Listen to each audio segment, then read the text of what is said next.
이른바 알파고 쇼크로 인공지능이 우리 삶에 한 발 더 가까이 다가오면서 많은 사람들이 소프트웨어의 중요성을 인식하게 됐습니다. 대학은 물론 초중고교에서도 코딩 교육 열풍이 불 정도로 관심이 커지고 있습니다. 네, 과연 우리나라 소프트웨어 육성 정책은 이를 뒷받침할 만큼 제대로 잘 가고 있는 걸까요? 국내 전산학 1호 박사인 문송천 카이스트 교수와 함께 자세한 내용 짚어보겠습니다. 안녕하십니까? 안녕하십니까? 네, 교수님께서는 우리나라 1호 전산학 박사로 알고 있는데요. 1970년에 전산학과 입학하신 걸로 알고 있는데 50년 전이잖아요. 그때는 거의 50년. 네, 전산학이 지금처럼 이렇게 좀 각광받는 분야는 아니었을 텐데 그렇죠. 네, 전산학을 선택하신 특별한 이유가 있으십니까? 예, 그 당시 전자계산 쪽을 한다는 것은 이제 장래가 불투명하고 네. 앞으로 어떻게 될지 모르는 분야로 분류되어 있었기 때문에 왜 하필이면 그 분야를 하나 이렇게 사람들이 많이 의아한 눈초리로 봤습니다. 저는 예. 다만 새로운 분야에 도전해보겠다는 일념으로 네. 파고들어보자 이런 생각 하나로 했죠. 예.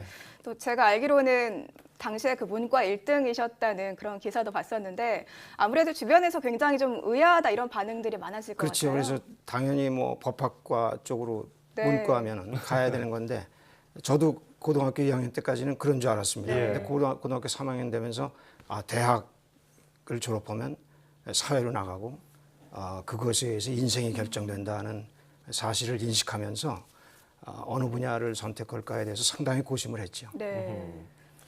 뭐 불투명한 전공에 대해서 그 당시 고민도 많으셨을 거고요. 그렇죠. 지금 뭐 돌아보니까 이렇게 얘기를 하지 그 당시에는 고민 정말 많이 그러면 하셨을 그 것 당시에는 같아요. 컴퓨터가 예. 한번 켜지면은 하루에 한 20-30번 고장이 나고 그래서 이 기계는 오래 쓸 기계는 아닐 것이다. 네. 수동 타자기처럼 언젠가 곧 사라지는 네. 기계로 생각한 사람들이 많았습니다. 그래서 이제 반신반의하는 가운데 저는 이제 그렇지 않을 것이다. 이 소프트웨어가 세상을 바꿀 것이다 하는 생각 쪽에 베팅을 한 거죠. 네, 예. 과감하게 도전을 하셨군요. 네. 당시에는 뭐 문과에서 전교 1등을 하던 학생이 법과대에 안 가니까 많은 분들이 의아해하셨을 텐데 뭐 전산학과도 거의 없었고요. 제가 듣기로는 뭐 하나 있어가지고 거기 가셨다고 들었는데 지금은 세상이 완전히 달라졌습니다. 그렇습니다. 그런 지금은 학과가 굉장히 인기가 많죠. IT 관련 학과가 많고요. 예. IT가 이제 생활 속에 깊이 들어왔잖아요. 그래서 예. IT가 얼마나 우리 인류의 생활을 바꾸는지를 체험하고 있고,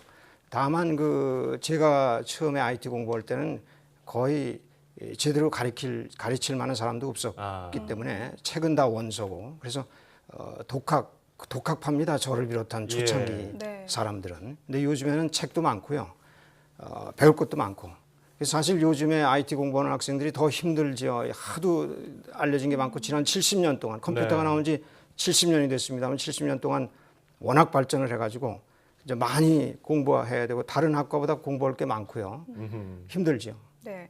아까 그 컴퓨터 하나 키는데 뭐 20-30분 정도 시간이 걸릴 정도였다 뭐 이런 말씀을 해주셨는데 지금은 우리나라가 정말 명실상부한 IT 강국이잖아요. 그러나 IT 강국의 IT의 20%가 하드웨어고 네. 80%가 소프트웨어인데 사실 20% 하드웨어에 치중하는 삼성전자가 최근에 약진하는 걸 보십시오. 예, 예. 지금 세계 1위 기업으로 등극을 잠시 했습니다만은 소프트웨어 쪽에는 우리가 정말 표현하기 힘들 정도로 굉장히 약합니다. 그래서 80% 목까지 우리가 잘할 수 있다면 20%에만 충실하지 않고 그렇다면 우리가 얼마나 진정한 IT 강국이 되겠는가. 지금은 절름발이 IT 강국의 불편한 진실이 많습니다만 이제 진정한 IT 강국으로 태어나기 위해서는 우리가 소프트웨어 쪽을 어떻게든지 건드려야 돼요. 네. 지금은 건드리지도 못하고 그냥 근처에서 배회하고 배회 중입니다. 네. 이 소프트웨어와 관련해서는 잠시 뒤에 한 번 더 어떤 식으로 우리가 노력을 기울여야 되는지 여쭤보도록 하고요. 이제 우리나라 IT 산업에 대해서 몇 가지 더 여쭤보면은 이제 알파고 이후에 인공지능에 대한 관심이 엄청나게 높아지지 않았습니까? 그렇습니다. 방금 말씀하신 소프트웨어는 뭐 기본 중에 기본일 텐데 이제 인공지능에 대한 관심이 먼저 커져 버렸고요. 그리고 알파고 쇼크라고 해가지고 야 이거 인공지능이 사람의 일자리 다 뺏어버리는 거 아니냐 이런 우려도 있고요. 그렇죠. 이런 뭐 일각 전문가들의 우려에 대해서는 어떤 평가를 하고 계십니까? 예, 그런 전반적인 시각이 있습니다만은 사실 네. 소프트웨어를 설명드리면은 이게 그 다층 구조로 그래서 한 20-30층 구조가 되는데 네. 맨 꼭대기층이 이제 옥상 거기가 인공지능쯤 됩니다. 예. 그리고 이제 기초 지하실과 1층, 2층 거기에 해당하는 게 이제 컴퓨터의 소프트웨어의 기초지요. 그래서 기초가 나무로 말하면 뿌리와 줄기에 해당하는데 예. 우리는 알파고를 통해서 뭘 봤냐 하면은 나뭇가지만 본 겁니다. 그 나뭇가지에 열광을 했고 그리고 그 나무의 뿌리와 줄기에는 아직도 접근하지 못하고 예. 네. 도대체 어떤 뿌리와 줄기를 가져야 알파고 같은 나뭇잎이 나오고 열매가 생기는지를 아직 분석을 못하고 있는 것입니다. 그래서 사실 알파고를 나무보다 자동차에 비유하면요. 자동차에 비유하면 우리가 왜 자동차를 보고서 야, 저 자동차 대단하다, 멋지다, 위력적이다 이렇게 느끼는 걸 보면 말이죠. 예. 자동차가 겉에 보이는 거는 외형하고 굴러가는 바퀴만 보이지 네. 운전대도 잘 안 보이고 그 안에 엔진도 안 보이고 트랜스미션도 안 네. 보이지 않습니까? 근데 사실은 알파고가 굴러가게 한 엔진은 구글의 소프트웨어, 기초 소프트웨어고 네. 예. 알파고라는 거는 영국이라는 회사에서 만든 그 나뭇잎에 해당하는데 그게 자동차 바퀴거든요. 그러니까 바퀴를 보고서 어우 저 자동차 진짜 멋있네 이러고 열광한 거란 말이에요. 네. 예. 그러면 자동차의 그 핵심을 이루는 엔진에 대해서는 왜 관심을 안 쓰냐 이겁니다. 그게 소프트웨어 기초인데 우리가 거기에 너무나 약하고 지금 그렇군요. 세계 소프트웨어 시장을 놓고 보면은 예. 미국이 세계 소프트웨어 시장의 한 80%를 차지하고 있고요. 네. 우리나라가 1% 미만, 그러면, 0.8%입니다. 그러니까 갈 길이 멀잖아요. 이게 굉장히 그 소프트웨어 분야가 우리 투자가 부족하다는 지적을 해주고 계셨는데 그러면 알파고 인공지능 쇼크가 가져온 현상에 대해서는 어떻게 긍정적으로 보십니까? 그러니까 부정적으로 긍정적인 보십니까? 면도 있고 부정적인 예. 면도 있는데 어떻게 긍정적인 구분해 볼수 있을까요? 것은 소프트웨어의 그 응용층, 이 예. 상층에 해당하는 거기에 대해서는 이제 저게 저렇게 우리 세상을 바꿀 수가 있구나. 아하. 우리가 보통 장기는 컴퓨터가 이겨도 바둑은 안 될 줄 알았어요. 네. 근데 뭐 예. 간단히 컴퓨터가 제압했다 이거죠. 예. 최근에도 또 제압했고. 네. 근데 이제 그거에만 인식을 하고서는 이 건물의 하층, 이 기초층을 안 본 겁니다.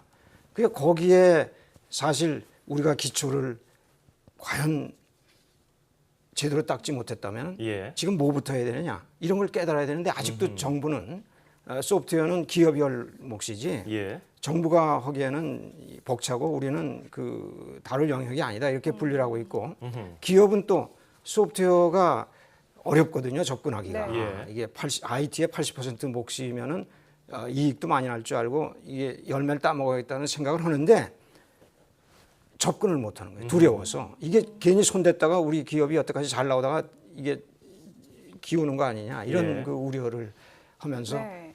머뭇거리고 정리를 하자면 뭐 인공지능은 나무까지 불과하다. 뿌리와 줄기는 소프트웨어 기초 투자가 중요하다 이런 말씀이신데 네.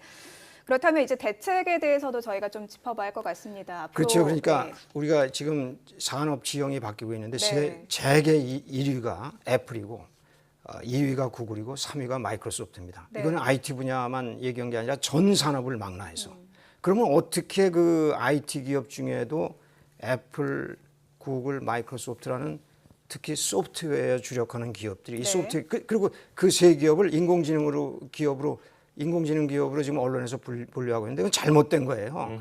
소프트웨어 기초 응용은 하나도 안 하는 기업이고 네. 예. 다만 소프트웨어 기초에 강하다 보니까 인공지능이라는 열매를 따먹었죠. 아하. 그게 구글이고 알파고입니다. 그러니까 그럼 결국 우리도 그런 식으로 나가야 되는 거예요. 우리나라도 기초 소프트웨어에 대한 투자라든가 연구가 더 확대돼야 된다 이런 예, 말씀이신 그래서 거죠? 국내 우리 한국 실정을 보면은 한국 소프트웨어 기초연구소가 하나도 없습니다. 네. 아하. 그러면서 소프트웨어 정책연구소는 있습니다.